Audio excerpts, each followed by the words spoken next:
بسم الله الرحمن الرحيم الحمد لله رب العالمين الصلاة والسلام على رسوله الأمين وعلى آله وأصحابه الطيبين الطاهرين ومن تبعهم بإحسان إلى يوم الدين.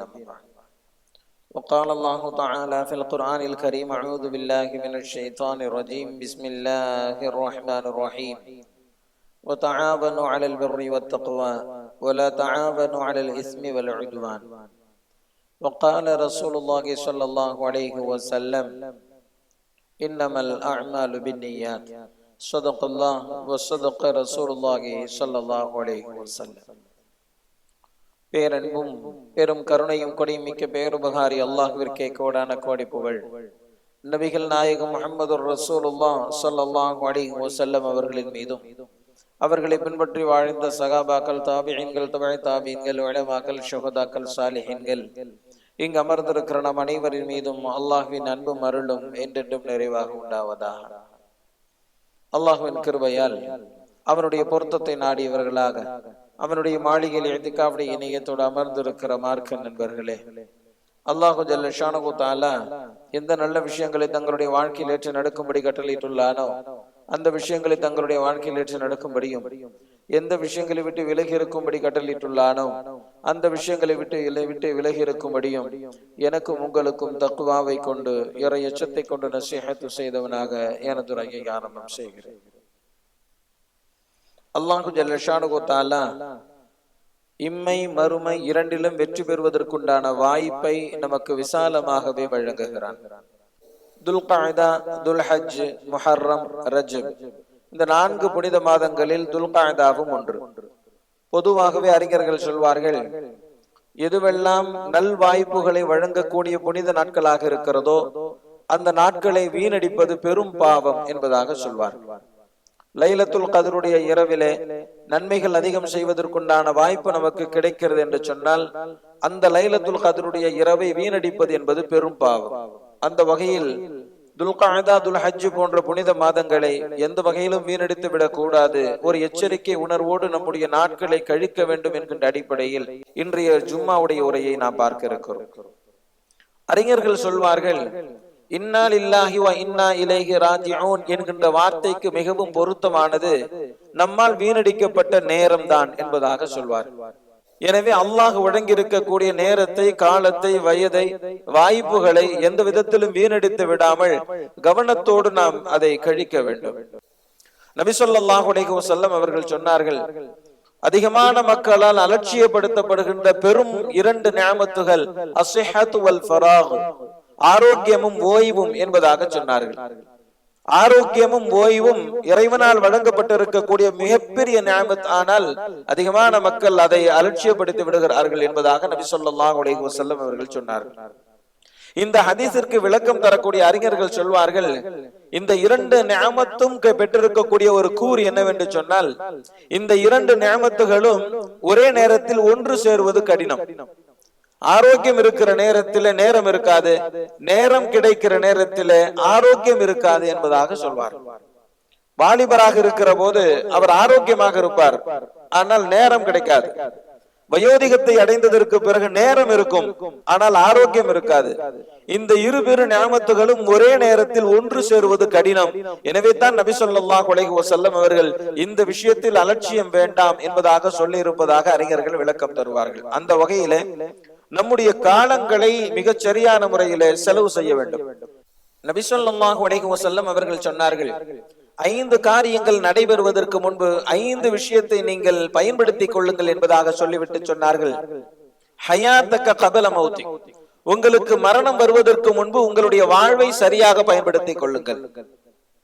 ஷபாபக கபல ஹரமிக், வயோதிகம் வருவதற்கு முன்பு உங்களுடைய வாலிபத்தை சரியாக பயன்படுத்திக் கொள்ளுங்கள் என்பதாக சொன்னார்கள். வாலிபத்தை சரியாக பயன்படுத்திக் கொள்ள வேண்டும் என்கின்ற வேட்கை இருக்கக்கூடியவர்களினுடைய வாழ்வை அல்லாஹ் வளமானதாக, பரக்கத்தானதாக ஆக்கி விடுகிறான். ஹஜ்ரத் ஸைத் இப்னு சாபித் ரலியல்லாஹு தஆலா அன்ஹு அவங்க நபி ஸல்லல்லாஹு அலைஹி வஸல்லம் அவங்க மதீனாவுக்கு வந்த நேரத்துல 11 வயசு, நல்ல விவேகம் உள்ள அந்த சிறுவரை பார்த்த நபி ஸல்லல்லாஹு அலைஹி வஸல்லம் அவர்கள் ஹஜ்ரத் ஸைத் இப்னு சாபித் ரலியல்லாஹு தஆலா அன்ஹு அவர்களை ஹிப்ரு மொழியை கற்றுக்கொள்ளுமாறு சொன்னார்கள். ஹஜ்ரத் ஸைத் இப்னு சாபித் ரலியல்லாஹு தஆலா அன்ஹு அவர்கள் வெறும் 15 நாட்களில் ஹிப்ரு மொழியை கற்றுக்கொண்டார்கள். நபி அவர்களுக்கு வெளிநாடுகளில் இருந்து வரக்கூடிய கடிதங்களை மொழிபெயர்த்து சொல்லக்கூடிய பெரும் பாக்கியம் இதன் மூலமாக ஹஜ்ரத் ஸைத் இப்னு சாபித் ரலியல்லாஹு தஆலா அன்ஹு அவர்களுக்கு கிடைத்தது. நபி ஸல்லல்லாஹு அலைஹி வஸல்லம் அவர்கள் இந்த உலகத்தை விட்டு மறைகிற நேரத்தில் ஹஜ்ரத் ஸைத் இப்னு சாபித் ரலியல்லாஹு தஆலா அன்ஹு அவர்களுக்கு வயது 21. ஹஜ்ரத் அபூபக்கர் ரலியல்லாஹு தஆலா அன்ஹு அவர்களுடைய காலத்திலே குர்ஆனை ஒன்று திரட்டுகின்ற ஒரு மிகப்பெரிய பணியை 21 வயதில் ஹஜ்ரத் ஸைத் இப்னு சாபித் ரலியல்லாஹு தஆலா அன்ஹு அவர்கள் பெற்றார்கள். அது எவ்வளவு பெரிய பணி, எவ்வளவு மகத்தான பணி. ஹஜ்ரத் ஸைத் இப்னு சாபித் ரலியல்லாஹு தஆலா அன்ஹு அவர்கள் சொல்கிறார்கள், ஹஜ்ரத் அபூபக்கர் ரலியல்லாஹு தஆலா அன்ஹு அவர்களும் ஹஜ்ரத் உமர் ரலியல்லாஹு தஆலா அன்ஹு அவர்களும் எனக்கு வழங்கி இருக்கக்கூடிய குர்ஆனை ஒன்று திரட்டுகின்ற இந்த பணி இருக்கிறதே, இது எவ்வளவு பாரமானது என்று சொன்னால், இந்த உஹது மலையை நகர்த்திவை என்று என்னிடத்தில் சொல்லி இருந்தால் கூட அது எனக்கு இலகுவாக தெரிந்திருக்கும் என்பதாக சொன்னார். 11 வயதில் ஆரம்பமாகி 21 வயதில் எல்லாம் மிகச் சிறந்த பணியை, கியாமத்து உள்ள வரை நினைத்து பார்க்கப்படுகின்ற, பாராட்டி பேசப்படுகின்ற ஒரு பணியை செய்திருக்கிறார்கள் என்று சொன்னால், வாலிபத்தை மிகச் சரியாக பயன்படுத்தியதனுடைய விளைவுதான் இது. ஹஜ்ரத் அபூ ஹுரைரா ரலியல்லாஹு தஆலா அன்ஹு அவங்க கிட்ட நபி ஸல்லல்லாஹு அலைஹி வஸல்லம் அவங்க கேட்டாங்க, போர் செல்வங்களை கேட்டு பலரும் வருகிறார்கள், ஆனால் நீர் வருவதில்லையே என்பதாக கேட்டாங்க. அப்ப ஹஜ்ரத் அபூ ஹுரைரா ரலியல்லாஹு தஆலா அன்ஹு அவங்க சொன்னாங்க, யா ரசூலல்லாஹ், எனக்கு போர் செல்வங்கள் எல்லாம் வேண்டாம், அல்லாஹ் உங்களுக்கு கற்று தந்திருக்கக்கூடிய அந்த ஞானத்தை எனக்கு நீங்கள் கற்றுத்தாருங்கள், அது போதும் என்பதாக சொன்னார். இந்த பதிலை விரும்பிய நபி ஸல்லல்லாஹு அலைஹி வஸல்லம் அவர்கள், உன்னுடைய மேனியில் போர்த்தி இருக்கக்கூடிய அந்த கம்பளியை கொடு என்பதாக சொன்னார். ஹஜ்ரத் அபூ ஹுரைரா ரலியல்லாஹு தஆலா அன்ஹு அவங்க அந்த கம்பளியை எடுத்து அப்படியே நபி ஸல்லல்லாஹு அலைஹி வஸல்லம் கிட்ட கொடுத்தாங்க. ஒரு நுனியை நபி ஸல்லல்லாஹு அலைஹி வஸல்லம் அவங்க பிடிச்சுக்கிட்டாங்க, இன்னொரு நுனியை ஹஜ்ரத் அபூ ஹுரைரா ரலியல்லாஹு தஆலா அன்ஹு அவங்க பிடிச்சுக்கிட்டாங்க. அதுக்கப்புறம் நபி ஸல்லல்லாஹு அலைஹி வஸல்லம் அவங்க ஏதோ செஞ்சாங்க. ஹஜ்ரத் அபூ ஹுரைரா ரலியல்லாஹு தஆலா அன்ஹு அவங்க சொல்றாங்க, நபி அவர்கள் ஒரு நுனியையும் நான் மறுமுனையையும் பிடித்திருக்கக்கூடிய அந்த நேரத்தில் ஏதோ ஒன்று நபி அவர்களிடத்தில் இருந்து எனக்கு ஊர்ந்து வருவதை போன்று நான் உணர்ந்தேன். பிறகு நபி அவர்கள் சொன்னார்கள், இந்த கம்பளி துணியை உன்னுடைய நெஞ்சோடு அணைத்துக்கொள் என்பதாக சொன்னார்கள். பிறகு அந்த கம்பளி துணியை அப்படியே நெஞ்சோடு நான் அணைத்துக் கொண்டேன். அதற்கு பிறகு நபி ஸல்லல்லாஹு அலைஹி வஸல்லம் அவர்கள் அறிவித்து தந்த ஹதீஸ்களில் ஒரு வார்த்தையை கூட நான் மறந்ததில்லை என்பதாக சொல்கிறார்.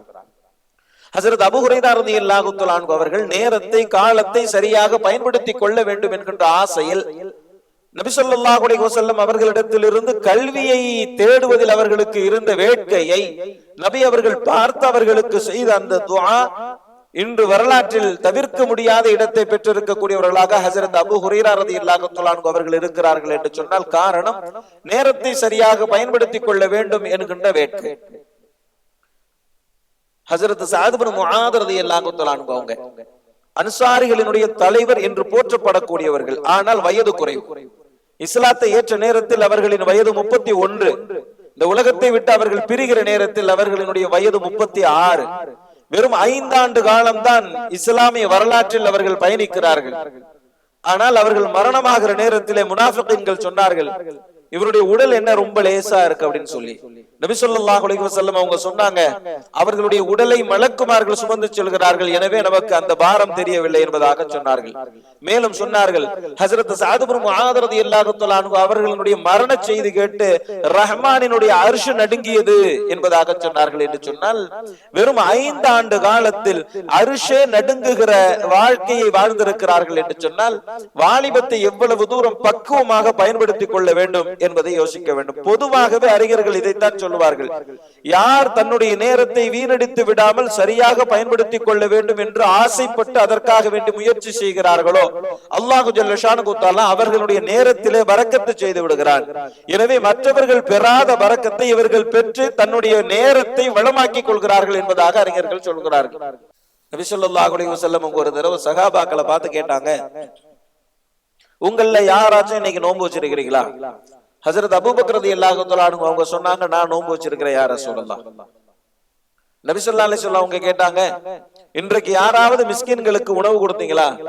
ஹஜ்ரத் அபூபக்கர் ரலியல்லாஹு தஆலா அன்ஹு அவங்க கை தூக்குனாங்க, நான் ஒரு மிஸ்கினுக்கு உணவு அளிச்சேன். நபி ஸல்லல்லாஹு அலைஹி வஸல்லம் அவங்க கேட்டாங்க, இன்னைக்கு யாராச்சும் நோயாளிய நலம் விசாரிச்சீங்களா? ஹஜ்ரத் அபூபக்கர் ரலியல்லாஹு தஆலா அன்ஹு அவங்க கை தூக்குனாங்க, யா ரசூலல்லாஹ் இன்னைக்கு நான் நோயாளியை நலம் விசாரிச்சேன் என்பதாக. இப்படி நபி அவர்கள் ஒவ்வொரு நற்காரியத்தையும் சொல்லி யாராவது செய்தீர்களா என்று கேட்கிற போதெல்லாம் ஹஜ்ரத் அபூபக்கர் ரலியல்லாஹு தஆலா அன்ஹு அவர்கள் கையை உயர்த்தி தான் செய்ததாக சொன்னார்கள் என்று சொன்னால் அறிஞர்கள் சொல்லுவார்கள், ஹஜ்ரத் அபூபக்கர் ரலியல்லாஹு தஆலா அன்ஹு அவர்கள் ஒரு நன்மையை கூட அவர்கள் ஒவ்வொரு நாளும் விட்டதில்லை என்பதாக சொல்லுவாங்க. எதுவெல்லாம் நல்ல காரியங்களோ அதை அவர்கள் தேடி தேடி செய்வார்களே தவிர அதை மிஸ் பண்ண மாட்டாங்க என்பதாக. எனவே தான் ஹஜ்ரத் அபூபக்கர் ரலியல்லாஹு தஆலா அன்ஹு அவர்கள் அடைந்த அந்தஸ்தினுடைய உச்சம் அளப்பெரியது. அவர்கள் அடைந்த உயரத்தை யாரும் அடைய முடியாது. காரணம், நல்லமல் செய்வதில் அவர்களுக்கு இருந்த வேட்கை. இப்படியே வரலாறு வழிநடுக நாம் பார்க்கலாம் நம்முடைய முன்னோர்கள் நேரத்தை எவ்வளவு கச்சிதமாக பக்குவமாக செலவு செய்தார்கள் என்பதை. ஹஜ்ரத் அப்துல்லாஹ் இப்னு உமர் ரலியல்லாஹு தஆலா அன்ஹு அவங்களுடைய ஒவ்வொரு நாளினுடைய செயல்பாடுகள் எப்படி இருந்தது என்பதாக அவர்களுடைய சிறந்த மாணவர் இமாம் நாஃபி ரஹிமஹுல்லாஹ் அவங்க கிட்ட கேக்குறாங்க. அவங்க ஹஜ்ரத் அப்துல்லாஹ் இப்னு உமர் ரலியல்லாஹு தஆலா அன்ஹு அவங்க கிட்ட கொஞ்ச நாள் அடிமையாகவும் இருந்தாங்க. அதனால ஹஜ்ரத் அப்துல்லாஹ் இப்னு உமர் ரலியல்லாஹு தஆலா அன்ஹு அவங்களுடைய டெய்லி ஆக்டிவிட்டீஸ் எப்படி இருக்கும் அப்படிங்கறது அவங்களுக்கு தெரியும். அதனால அவங்க கிட்ட கேட்டாங்க, ஹஜ்ரத் அப்துல்லாஹ் இப்னு உமர் ரலியல்லாஹு தஆலா அன்ஹு அவங்க காலையில இருந்து நைட் வரைக்கும் என்ன செய்வாங்க அப்படின்னு சொல்லி கேட்டாங்க. இமாம் நாஃபி ரஹிமஹுல்லாஹ் அவங்க சொன்னாங்க, 5 நேரம் தொழுவாங்க, மீதி நேரத்துல குர்ஆன் ஓதிக்கிட்டு இருப்பாங்க. அப்ப எப்ப அவங்கள பார்த்தாலும் சரி அவங்களுடைய கரத்தில் குர்ஆன் இருக்கும் என்பதாக இமாம் நாஃபி ரஹிமஹுல்லாஹ் அவங்க சொல்றாங்க. இது அவர்களுடைய வாழ்வில் அல்லாஹ் செய்திருக்கக்கூடிய பரக்கத். இமாம் அஹ்மது பின் ஹம்பல் ரஹிமஹுல்லாஹ் அவங்கள பத்தி நமக்கு தெரியும் தானே, எவ்வளவு சிறந்த மேதை, எவ்வளவு சிறந்த தக்வாவிற்கு சொந்தக்காரர். ஹதீஸ் பாடத்தை நடத்துவதில் அவர்களுக்கு நிகர் அந்த நேரத்தில் யாரும் இல்லை. இமாம் அஹ்மது பின் ஹம்பல் ரஹிமஹுல்லாஹ் அவர்களை சந்திப்பதே பெரும் பாக்கியம் என்று அந்த உலகமே ஏங்கி நின்ற காலம் அது. சட்டத்துறையிலும் ஹதீஸ் துறையிலும் இஸ்லாமிய கல்வி வரலாற்றில் இமாம் அஹ்மது பின் ஹம்பல் ரஹிமஹுல்லாஹ் அவர்களை தவிர்க்கவே முடியாது. இவ்வளவு சிறந்த சேவை செய்த இமாம் அஹ்மது பின் ஹம்பல் ரஹிமஹுல்லாஹ் அவங்களை பத்தி அவர்களுடைய மாணவர்கள் சொல்றாங்க, ஒவ்வொரு நாளும் இமாம் அவர்கள் 300 ரகாத்துகள் நஃபில் தொழுவார்கள். ஃபர்லு இல்லாம, ஃபர்லு தொழுகை இல்லாம நஃபிலான தொழுகை மட்டும் இமாம் அஹ்மது பின் ஹம்பல் ரஹிமஹுல்லாஹ் அவர்கள் 300 ரகாத்துகள் தொழுவார்கள். இத்தனைக்கும் அவர்கள் தனிப்பட்ட வியாபாரமும் செய்து வந்தார்கள் தன்னுடைய குடும்பத்தார்களுடைய தேவைக்காக வேண்டி. ஹதீஸ் பாடம் நடத்தினார்கள், ஹதீஸ்களை திரட்டினார்கள், சட்ட ஆய்வை மேற்கொண்டார்கள், தன்னுடைய குடும்பத்தார்களுக்காக வேண்டி சம்பாதித்துக் கொண்டும் இருந்தார்கள். இதற்கு இடையே ஒவ்வொரு நாளும் 300 ரக்காத்துகள் நஃபில் தொடக்கூடிய பழக்கம் உள்ளவர்களாக இமாம் அஹ்மது பின் ஹம்பல் ரஹிமஹுல்லாஹ் அவர்கள் இருந்திருக்கிறார்கள் என்று சொன்னால் அவர்களுடைய நேரத்தில் அல்லாஹ் செய்திருக்கக்கூடிய பரக்கத். இமாம் அபூபக்கர் இப்னு அபி ஷைபா, ரொம்ப பிரபலமான ஒரு நூல் தஃப்சீர் இப்னு அபி ஷைபா. இது பல அரபு கல்லூரிகளில் பாடமாக இருக்கிறது. அது திருக்குர்ஆனுடைய மிகச்சிறந்த தஃப்சீர்களில் ஒன்று. அந்த தஃப்சீரை இந்த உலகத்திற்கு தந்த மிகச்சிறந்த மேதை இமாம் அபூபக்கர் இப்னு அபி ஷைபா அவர்கள் சக்கராத்துல படுத்திருக்கிறாங்க. அவர்களுடைய பிள்ளைங்க சுத்தி உட்கார்ந்து அழுகிறாங்க அவருடைய பிரிவை நினைச்சு. அப்ப இமாம் அவங்க தன்னுடைய பிள்ளைகளை பார்த்து சொல்றாங்க, நீங்க என் மேல வச்சிருக்கக்கூடிய அன்பினுடைய அடையாளமா என்னுடைய பிரிவை நினைத்து நீங்கள் அழுகிறீர்கள். ஆனால் நீங்கள் என் மீது வைத்திருக்கக்கூடிய அன்பு உண்மையாக இருந்தால் நான் 2 செய்திகளை உங்களிடத்திலே சொல்லுகிறேன். முதலாவது செய்தி, இந்த வீட்டை நான் கட்டியதிலிருந்து இன்று வரை இந்த வீட்டிற்குள் ஒரு பாவத்தை கூட நான் செய்ததில்லை. முதலாவது செய்தி, இந்த வீட்டை கட்டி நான் குடி வந்ததிலிருந்து இந்த வீட்டுக்குள் இருந்து ஒரு பாவத்தை கூட நான் செய்ததில்லை. இரண்டாவது செய்தி, இந்த தூண் இருக்கிறதே, இந்த தூணில் சாய்ந்த நிலையில் நான் 18,000 முறை திருக்குர்ஆனை ஓதி முடித்திருக்கிறேன். உண்மையில் நீங்கள் என் மீது வைத்திருக்கக்கூடிய அன்பு உண்மையாக இருந்தால் நீங்கள் இதை பின்பற்றுங்கள் என்பதாக சொன்னார். இந்த வீட்டுல பாவம் செஞ்சிடாதீங்க. இரண்டாவது குர்ஆன் ஓதுங்க. 18,000 முறை இந்த தூணில் நான் சாய்ந்தவாறு ஓதி முடித்திருக்கிறேன் என்று சொல்கிறார்கள் என்று சொன்னால் இப்ப நேரத்தை எவ்வளவு கச்சிதமாக அவங்க பயன்படுத்தி இருக்கிறாங்க. இதெல்லாம் கேட்கும் போது நமக்கு ஒரு விஷயம் வரும், அது எப்படி இத்தனை 1000 முறை குர்ஆன் ஓது, ஒரு குர்ஆனை ஓதி முடிக்கிறதுக்கு நமக்கு எவ்வளவு நேரம் எடுக்குது அப்படின்னு சொல்லி. இதுவெல்லாம் அவர்களின் காலத்தில் அல்லாஹ் செய்திருக்கக்கூடிய பரக்கத். அதான் பரக்கத்து இல்லாம செய்ய முடியாது. பரக்கத்து இல்லாம இது வராது. அல்லாஹு ஜல்ல ஷானஹு தஆலா பரக்கத்து செஞ்சிட்டான் அப்படின்னு சொல்லி சொன்னா அந்த பரக்கத்து நம்முடைய அறிவு புலப்படாத வகையில் பிரதிபலிக்க கூடியதாக இருக்கும். அதான் பரக்கத். ஒரு உதாரணம் சொன்னா நமக்கு நல்லா புரியும். ஒரு தடவை ஹஜ்ரத் அபூ ஹுரைரா ரலியல்லாஹு தஆலா அன்ஹு அவங்க நபி ஸல்லல்லாஹு அலைஹி வஸல்லம் அவங்களை சந்திக்கிறதுக்காக வேண்டி வந்தாங்க. அவங்களுடைய கழுத்துல ஒரு தோல் பை ஒண்ணு தொங்கிக்கிட்டு இருந்துச்சு. இப்ப நபி ஸல்லல்லாஹு அலைஹி வஸல்லம் அவங்க கேட்டாங்க, அபூ ஹுரைராவே அந்த தோல் பையில என்ன அப்படின்னு சொல்லி. ஹஜ்ரத் அபூ ஹுரைரா ரலியல்லாஹு தஆலா அன்ஹு அவங்க சொன்னா, கொஞ்சம் பேரிச்சம்பழம் வச்சிருக்கிறேன் அப்படின்னு சொல்லி சொன்னாங்க. நபி ஸல்லல்லாஹு அலைஹி வஸல்லம் அவங்க என்ன செஞ்சாங்க, அபூ ஹுரைராவே அந்த பேரிச்சம்பழத்தை எடுத்து வரிசையாக நீ வை அப்படின்னு சொன்னாங்க. அதுல இருந்த கொஞ்சம் பேரிச்சம்பழத்தை எடுத்து வரிசையா வச்சாங்க. நபி ஸல்லல்லாஹு அலைஹி வஸல்லம் அவங்க என்ன செஞ்சாங்க, அந்த பேரிச்சம்பழத்தினுடைய பரக்கத்துக்காக வேண்டி துஆ செஞ்சுட்டு, அபூ ஹுரைராவே இந்த பழத்தை எடுத்து திரும்ப அந்த தோல் பைக்குள்ளேயே போட்டுக்க அப்படின்னு சொன்னாங்க. ஹஜ்ரத் அபூ ஹுரைரா ரலியல்லாஹு தஆலா அன்ஹு அவங்க அந்த அடுக்கி வச்ச பேரிச்சம்பழத்தை திரும்ப தோல் பையிலே போட்டுக்கிட்டாங்க. ஹஜ்ரத் அபூ ஹுரைரா ரலியல்லாஹு தஆலா அன்ஹு அவங்க சொல்றாங்க, அதற்கு பிறகு நான் அந்த தோல் பையில கையை விட்டு நான் பேரிச்சம்பழம் எனக்கு தேவைப்படும் போதெல்லாம் சாப்பிடுவேன். யாராச்சும் கேட்டா எடுத்து எடுத்து கொடுத்துக்கிட்டே இருப்பேன். அந்த பேரிச்சம்பழம் குறையவே இல்லை. அதை நபி ஸல்லல்லாஹு அலைஹி வஸல்லம் அவங்களுடைய காலத்திலும் எடுத்து சாப்பிட்டாங்க. ஹஜ்ரத் அபூபக்கர் ரலியல்லாஹு தஆலா அன்ஹு அவங்களுடைய காலத்திலும் அது குறையவில்லை, எடுத்து சாப்பிட்டுக்கிட்டு இருந்தாங்க. ஹஜ்ரத் உமர் ரலியல்லாஹு தஆலா அன்ஹு அவங்களுடைய காலத்திலும் எடுத்து சாப்பிட்டுக்கிட்டு இருந்தாங்க. ஹஜ்ரத் உஸ்மான் ரலியல்லாஹு தஆலா அன்ஹு அவங்களுடைய காலத்திலும் அந்த பேரிச்சம்பழத்தை எடுத்து சாப்பிட்டுக்கிட்டு இருந்தாங்க. அவர்கள் ஷஹீதாக்கப்பட்ட நேரத்துல அவர்களுடைய ஜனாசா உள்ளே வைக்கப்பட்டிருந்தது. பலரும் உள்ளே சென்று பார்த்து விட்டு வருகிறார்கள். அப்போது ஹஜ்ரத் அபூ ஹுரைரா ரலியல்லாஹு தஆலா அன்ஹு அவங்க அந்த தோல் பையை எடுத்து வச்சுட்டு உள்ள போய் பார்த்துட்டு வெளியே வந்து பார்த்தாங்க, அந்த தோல் பை காணோம். அப்பதான் சொன்னாங்க ஹஜ்ரத் அபூ ஹுரைரா ரலியல்லாஹு தஆலா அன்ஹு அவங்க, எல்லாருக்குமே ஒரு துக்கம் தான், எனக்கு ரெண்டு துக்கம். ஒன்னு ஹஜ்ரத் உஸ்மான் ரலியல்லாஹு தஆலா அன்ஹு அவர்கள் ஷஹீதாக்கப்பட்ட துக்கம், இன்னொன்று என்னுடைய இந்த தோல்பை காணாமல் போன துக்கம் என்பதாக சொன்னாங்கள். என்று சொன்னால் 25 வருஷம் ஹஜ்ரத் உஸ்மான் ரலியல்லாஹு தஆலா அன்ஹு அவர்கள் ஷஹீதாக்கப்பட்டது ஹிஜ்ரி 35 என்றால் 25 ஆண்டு காலம் ஹஜ்ரத் அபூ ஹுரைரா ரலியல்லாஹு தஆலா அன்ஹு அவர்கள் அந்த தோல்பையில் இருந்து பேரிச்சம்பழத்தை எடுத்து சாப்பிட்டுக் கொண்டிருந்தார்கள். என்று சொன்னால் நம்முடைய அறிவால் புரிந்து கொள்ள முடியாத அளவிற்கு அல்லாஹ் ஒன்றில் பரக்கத்தை செய்ய முடியும் என்பதை புரிஞ்சுக்கணும். இதுதான் பரக்கத். நம்மளுடைய அறிவிற்கு புலப்படாது, அறிவியல் ஆய்வுக்கு உட்படுத்த முடியாது. ஆனால் அல்லாஹு ஜல்ல ஷானுஹு தஆலா ஒன்றில் பரக்கத்து செய்து விட்டான் என்று சொன்னால் அதனுடைய வெளிப்பாடு இப்படித்தான் இருக்கும் என்பதை நாம் புரிஞ்சுக்கணும். ஹஜ்ரத் அபூ ஹுரைரா ரலியல்லாஹு தஆலா அன்ஹு அவங்க தான் அதிகமான மாணவர்களை கொண்ட சஹாபி. நபி ஸல்லல்லாஹு அலைஹி வஸல்லம் காலத்துக்கு பிறகு மஸ்ஜிது நபவியில ஹஜ்ரத் அபூ ஹுரைரா ரலியல்லாஹு தஆலா அன்ஹு அவங்க ஹதீஸ் பாடத்தை நடத்துகிற போது 1000 பேருக்கு மேல அமர்ந்திருப்பார். அதிகமான மாணவர்களை கொண்ட மிகச்சிறந்த சஹாபி ஹஜ்ரத் அபூ ஹுரைரா ரலியல்லாஹு தஆலா அன்ஹு அவங்க. அவங்கள பத்தி அவர்களுடைய மாணவர்கள் சொல்றாங்க, ஒவ்வொரு நாளும் 12000 முறை தஸ்பீஹ் செய்யக்கூடியவர்களாக இருந்தாங்க. மாணவர்கள் கேட்டாங்க, இந்த 12000 என்கின்ற எண்ணிக்கைக்கு ஏதாவது காரணம் இருக்கிறதா என்பதாக கேட்டாங்க. ஒருத்தர் கொலை செஞ்சிட்டார் அப்படின்னு சொன்னா அந்த உயிருக்கு பகரமாக நஷ்ட ஈடு 12000 திர்ஹமாக இருந்தது. அதனால ஹஜ்ரத் அபூ ஹுரைரா ரலியல்லாஹு தஆலா அன்ஹு அவங்க சொல்றாங்க, ஒரு மனித உயிருக்கு பகரமானது 12000 திர்ஹம். எனக்கு பகரமாக நான் 12000 முறை தஸ்பீஹ் செய்து நரகத்தில் இருந்து என்னை பாதுகாத்துக் கொள்வதற்காக வேண்டி இந்த காரியத்தை செய்கிறேன் என்பதாக விளக்கம் சொன்னார்கள். என்று சொன்னால் ஹதீஸ் பாடத்தையும் மாணவர்களுக்கு நடத்தி கொண்டு தன்னுடைய குடும்பத்தினுடைய தேவைக்காக வேண்டி சம்பாதித்துக் கொண்டு தேவைப்படுகிற நேரத்தில் எல்லாம் அப்போது இருந்த ஹலீஃபாக்களுக்கு ஆலோசனை சொல்லிக் கொண்டு தேவைப்படுகிற நேரத்தில் எல்லாம் மக்களினுடைய பிரச்சனைகளுக்கு வியாக்கியானம் சொல்லிக் கொண்டு 12000 முறை ஒவ்வொரு நாளும் தஸ்பீஹ் செய்து வருகிறார்கள். என்று சொன்னால் அதற்கு என்ன காரணம்? நேரத்தை எந்த வகையிலும் வீணடித்து விடக்கூடாது என்கின்ற ஒரு எச்சரிக்கை உணர்வுதான். அமலில் ஆசை, அதான் அமலில் ஆசை, அமலில் ஆர்வம். இதுதான் அல்லாஹு ஜல்ல ஷானுஹு தஆலா அவர்களுடைய வாழ்வை வளப்படுத்துவதற்கு காரணமாக அமைந்திருக்கிறது. ஹஜ்ரத் அனஸ் ரலியல்லாஹு தஆலா அன்ஹு அவங்கள பத்தி வருது, அவங்களுடைய மனைவி அவங்களுடைய மகள் 3 பேர் தான் வீட்டுல. இரவு 3 பங்காக போட்டுக்குவாங்க. ஒரு பங்குல ஹஜ்ரத் அனஸ் ரலியல்லாஹு தஆலா அன்ஹு அவங்க தொழுவாங்க, மத்த 2 பேரும் தூங்குவாங்க. இரண்டாவது பகுதியில அவங்களுடைய மனைவி தொழுவாங்க, மத்த 2 பேரும் தூங்குவாங்க.